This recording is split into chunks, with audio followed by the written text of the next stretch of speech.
جو 7 تاریخ کو زلزلہ ہوا ہماری اس فالٹ لائن کے اوپر ہوا جس کے اوپر 2005 کا وہ بدقسمت سانحہ ہوا تھا۔ اکیڈیمیا کے ساتھ جو ہمارے جو سسمک سائنٹسٹ ہیں ان کے ساتھ ہم نے ہماری ڈسکشن ہوئی ہے، ان کا خیال یہ ہے کہ یہ اسی فالٹ لائن کے اوپر اور اسی ڈیپتھ میں ہوا ہے، کیونکہ یہ ساؤتھ ایسٹ آف بالاکوٹ ہے اور اس کی 10 کلومیٹر ڈیپتھ ہے۔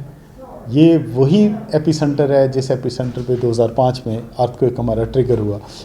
یہ ایک ویک اپ کال ہے، چونکہ ہم بڑے ایکٹیو سسمک زون کے اندر ہیں اور اس سسمک زون میں کسی بھی ارتھکویک کو رول آؤٹ نہیں کیا جا سکتا۔ کب دوبارہ ہونا ہے اس کی کوئی اسٹیمیشن نہیں ہوتی، لیکن جیسے جنرل کیلکولیشن کہتے ہیں اس کی بیسس کے اوپر ریٹرن پیریڈ 20 سال کے بعد اس کی پروبیبلٹی آنا شروع ہو جاتی ہے کہ یہ 20 سال بعد اتنی انرجی ایکومولیٹ ہو جاتی ہے کہ وہ فالٹ لائن آپ کی دوبارہ ایکٹیو ہو۔ تو یہ جو 7 دسمبر کو جو زلزلہ ہوا، ایگزیکٹ اس کا ایپی سینٹر وہی ہے اور وہی ڈیپتھ ہے جو 2005 کا زلزلہ تھا اس پہ۔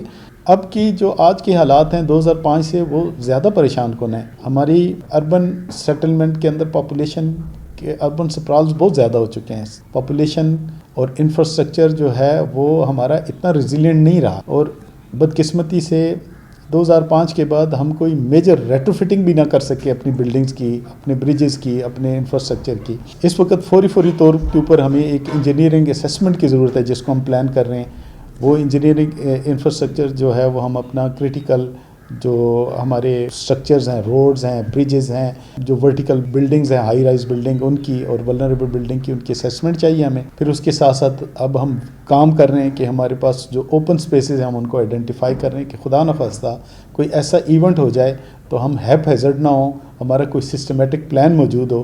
ہر ڈسٹرکٹ کے اندر، ہر ویسینٹی میں ہمارے پاس کیمپس کی اور اس طرح سیفر پلیسز ہوں جہاں پہ ہم لوگوں کو شفٹ کر سکیں، یا اگر اللہ نہ کرے ایسی صورتحال بنتی ہے تو ہم ان کو کوئی واش اور شیلٹر کی سہولیات فراہم کر سکیں۔ اس کے ساتھ ساتھ ہم اپنے والنٹیئرز کو بھی ایجوکیٹ کر رہے ہیں، ان کو ری سینسٹائز کر رہے ہیں، اور جو ہماری کمیونٹی ہے اس کے اندر ہم اویئرنیس سیشنز شروع کرنے لگے ہیں پورے آزاد کشمیر میں۔